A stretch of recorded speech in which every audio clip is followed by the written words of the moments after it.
Sud Radio, la Minute du Coach. Bonjour Fabien, heureux de te retrouver pour une nouvelle Minute du Coach sur Sud Radio. Bonjour Pablo. Pour écouter les séquences précédentes, si vous le souhaitez, si vous avez un peu de temps à nous consacrer, rendez-vous sur sudradio.be, vous sélectionnez ensuite l'onglet dédié à la Minute du Coach. On va parler de l'empathie aujourd'hui. Êtes-vous vraiment empathique? C'est quoi l'empathie, la définition de l'empathie? L'empathie, c'est une attitude. La sympathie, c'est un sentiment. L'empathie, c'est la capacité à comprendre les émotions de l'autre. On en a parlé précédemment avec Axel Red, puisque je l'ai reçu dans une de mes émissions le vendredi matin. Tu sais que je rencontre les artistes. Pour et elle m'a dit que toute personne souffrant de manque d'empathie était handicapée. Oui, handicapée. Alors, je la comprends. C'est devenu presque un lieu commun de dire qu'on est empathique, comme c'est un lieu commun de parler de la bienveillance et chacun se trouve empathique et chacun se trouve bienveillant. En tout cas, de nombreuses personnes que je croise, ça me fait sourire à moitié. Je comprends qu'on puisse se sentir empathique, mais j'ai envie de nuancer le propos. C'est l'une de mes croisades, de nuancer tout propos. On peut tendre vers l'empathie. Axel Red t'a dit ça, fort bien.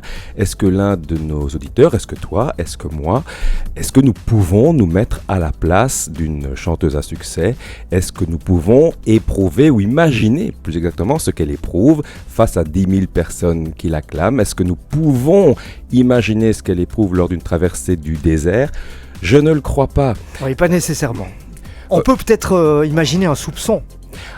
Oui, on peut tendre vers, mais imagine précisément que tu rencontres une personne qui a été séquestrée par des talibans durant des mois dans des conditions absolument atroces. Est-ce que tu te sens autorisé à te dire « je vous comprends » ? Sincèrement. Peut-être pas. Sûrement pas. Est-ce que nous deux, nous pouvons dire à une femme qui a vécu un accouchement difficile « je comprends ce que vous avez traversé » ? Je me vois mal dire ça. Je peux tendre vers cette compréhension. Cela étant, sur la planète, nous sommes quoi ? 8 milliards ? Il y a 8 milliards de cartes du monde. Il y a 8 milliards de prismes, 8 milliards de filtres. Chacun va appréhender le monde à sa manière, à travers sa propre culture. Dans cette pièce, il y a deux cultures, la tienne et la mienne. Et dès lors que je sois en empathie avec toi, oui, de nouveau, je peux tendre vers. L'intérêt de nuancer le propos, c'est qu'on évite de se fourvoyer en se persuadant de quelque chose. Je te donne un autre exemple, là on quitte le domaine de l'empathie. Quand on dit « je vais me dépasser », non, personne ne se dépasse. Ça voudrait dire qu'une partie de toi reste figée sur place ou va moins vite que l'autre. C'est d'une pure absurdité. Je ne vais pas me dépasser, je vais repousser mes limites, je vais élargir ma zone de confort. Ça, oui. Il y a des tas d'expressions qui nous emmènent sur de mauvais chemins. Être empathique en est une si on ne la nuance pas. Et les aigles, précisément, ont un discours nuancé grâce à une pensée nuancée. Bon, voilà avec eux. Merci Fabien.